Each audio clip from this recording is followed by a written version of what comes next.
మన భారతదేశం యొక్క త్రివర్ణ పతాకం మొట్టమొదటిసారి 15 ఆగస్టు 1947న అధికారిక జెండాగా ఎన్నుకోబడింది. ఈ జాతీయ జెండాను వాడటానికి ఫ్లాగ్ ఆఫ్ కోడ్ నియమాలను పాటించాల్సి ఉంటుంది. ఉదాహరణని జెండాను ఎలా తయారు చేయాలి, ఎవరు తయారు చేయాలి మరియు ఏ సందర్భాలలో ఎగరవేయాలి లాంటి నియమాలు. మన భారతదేశం యొక్క త్రివర్ణ పతాకం మొట్టమొదటిసారి 15 ఆగస్టు 1947న అధికారిక జెండాగా ఎన్నుకోబడింది.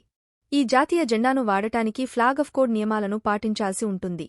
ఉదాహరణని జెండాను ఎలా తయారు చేయాలి, ఎవరు తయారు చేయాలి మరియు ఏ సందర్భాలలో ఎగరవేయాలి లాంటి నియమాలు. 2002 ఫ్లాగ్ కోడ్ ఆఫ్ ఇండియా ప్రకారం ఈ కోడ్ను 3 భాగాలలో విభజించారు. మొదటి భాగం జాతీయ జెండా యొక్క సాధారణ వివరణకు చెందినది. ఉదాహరణకు జెండా యొక్క ఎత్తు మరియు వెడల్పు ఎంత ఉండాలి, అలాగే జెండాను ఎలాంటి బట్టతో తయారు చేయాలి లాంటి విషయాలు. రెండవ భాగంలో పబ్లిక్, ప్రైవేట్ సంస్థలు, విద్యాసంస్థలు మొదలైనవారు జాతీయ జెండాను ఎలా ఉపయోగించాలి అనే దాని గురించి ఉంటుంది. మూడవ భాగం పబ్లిక్, ప్రైవేట్ సంస్థలు, విద్యాసంస్థలు మొదలైనవారు జాతీయ జెండాను ఎలా ఉపయోగించాలి అనే దాని గురించి ఉంటుంది.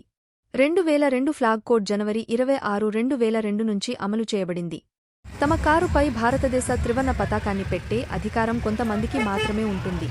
భారత రాష్ట్రపతి, భారత ఉప రాష్ట్రపతి, గవర్నర్లు మరియు లెఫ్టినెంట్ గవర్నర్లు, ఇండియన్ మిషన్స్ పోస్టుల అధిపతులు, ప్రధానమంత్రి, కేబినెట్ మంత్రులు, రాష్ట్ర మంత్రులు మరియు కేంద్ర ఉప మంత్రులు, ఒక రాష్ట్రం లేదా కేంద్రపాలిత ప్రాంతం యొక్క ముఖ్యమంత్రి మరియు క్యాబినెట్ మంత్రి, Lok Sabha speaker, Rajya Sabha deputy chairman, Lok Sabha deputy speaker, రాష్ట్రాలలో శాసన మండలి చైర్మన్, రాష్ట్రాలలో శాసన సభల స్పీకర్లు మరియు కేంద్రపాలిత ప్రాంతాలు, రాష్ట్రాలలో శాసన మండలి డిప్యూటీ చైర్మన్, రాష్ట్రాలు మరియు కేంద్ర పాలిత ప్రాంతాలలో శాసన సభల డిప్యూటీ స్పీకర్లు, భారత ప్రధాన న్యాయమూర్తి, సుప్రీంకోర్టు న్యాయమూర్తులు, హైకోర్టుల ప్రధాన న్యాయమూర్తి, హైకోర్టుల న్యాయమూర్తులు.